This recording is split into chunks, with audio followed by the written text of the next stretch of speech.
So kitu tunaweza waambia wish yetu junior youth kwenu ama kwako the new bishop elect ni usiwori uko na mbugi kubwa hapa ya kusupport. Yes, panda shuka zitakaa but la muhimu ni kukaza. Yeah. As far as uko na wasi wote mzaya kwa hapo alongside.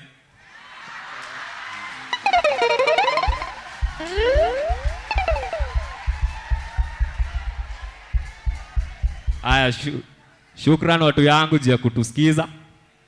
Tumeshukuru.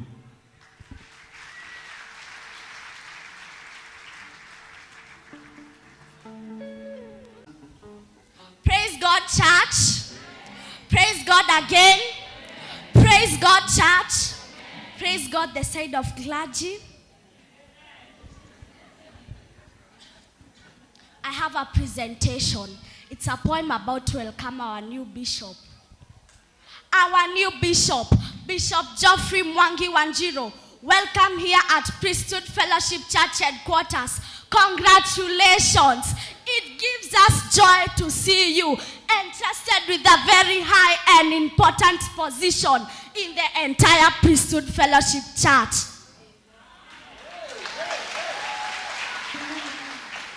Now, with you, we know Rainia Priesthood Nekria.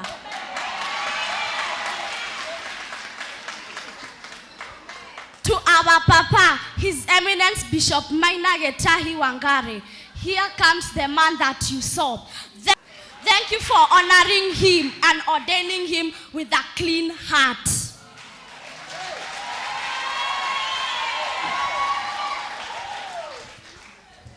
With a clean heart.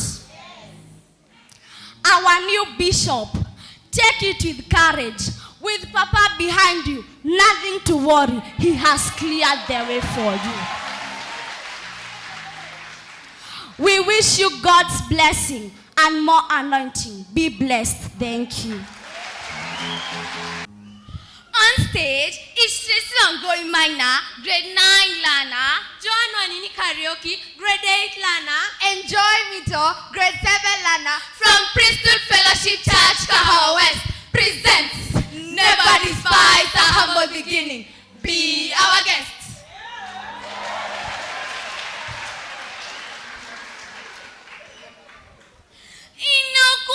Where the shadows played, a seed of hope was gently laid.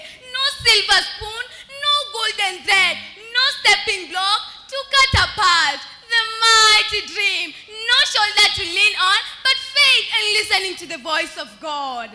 The shattered dream. Now the prodigal son taking care of animals. Peanuts as a takeaway home. Namjei kararua kuchapa nayo. Hoki ikabidi, maskao ameuza. Mia, mia leo, warembo ngara na mia. The mighty dream, nowhere to be seen. In 2006, a 10 by 6 congregants, the mighty dream took its baby steps at Njono. Surely, Njono? Yes, the mighty musician dreamt of hitting a jackpot, promising heaven to his better half. Kumbe Simon Makonde was once in Njono. The sixth padlock awaited as reality. Was the seed of hope a boiled seed? The dreaded corona hit left, right, and center. The flock scattered. Shepherds were left without flock. Geoffrey Mwangi, son of Wanjiro, took the street, the John the Baptist way. The seed sprouted, the dream reappeared. Kamotene he preached, abating the scorching sun. The mighty hug from Papa the Great, Gitahi wa Dorokadi, by hand he held, reviving the mighty dream. From pastor to reverend, from reverend to bishop, branches are born. Priesthood is spreading and trending in all corners of the world. The newest bishop, take the flock across River Jordan, the Joshua way. Like Papa, His Eminence, Bishop Gitahi, let's hold hands, bound by God's love. Take priesthood to higher heights. All priesthoodians, be role models for We are done. Gratitude. The Lord said to Samuel, how long will you grieve on over Saul? I have rejected him as king of Israel. But now get some olive oil and go to Bethlehem to a man named Jesse, because I have chosen one of his sons to be king. How can I do that? Samuel asked. If Saul hears about it, he will kill me. The Lord answered, take a calf with you and say that you are there to offer a sacrifice to the Lord. Invite Jesse to the sacrifice, and I will tell you what to do. You will anoint as king the man I tell you to. Samuel did what the Lord to do and went to Bethlehem, where the city leaders came trembling to meet him and asked, is this a peaceful visit, Sia? Yes, he answered. I have come to offer sacrifice to the Lord. Purify yourselves and come with me. He also told Jesse and his sons to purify themselves, and he invited them to the sacrifice. When they arrived, Samuel saw Jesse's son Eliab and said to himself, this man standing here in the Lord's presence is surely the one he has chosen. But the Lord said to him, pay no attention to tall and handsome he is. I have rejected him because I do not judge as people judge. They look at the outward appearance, but I look at the heart. Then Jesse called his son Abinadab and brought him to Samuel.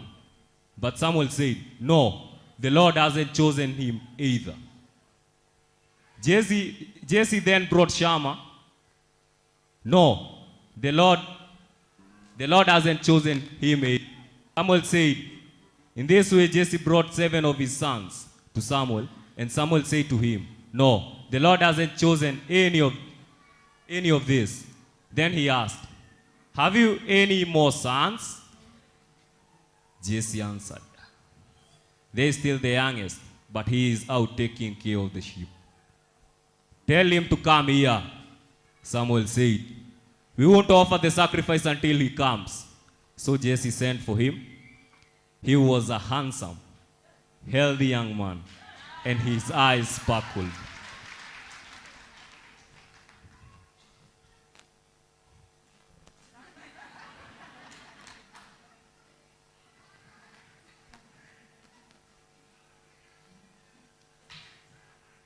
The Lord said to Samuel, this is the one, anoint him.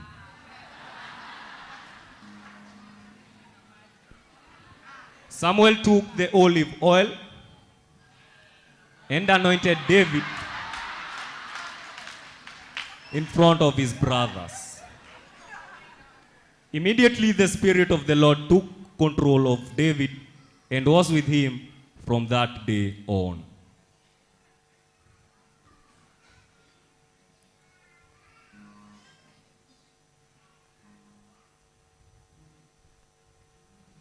Then Samuel returned to Ramah.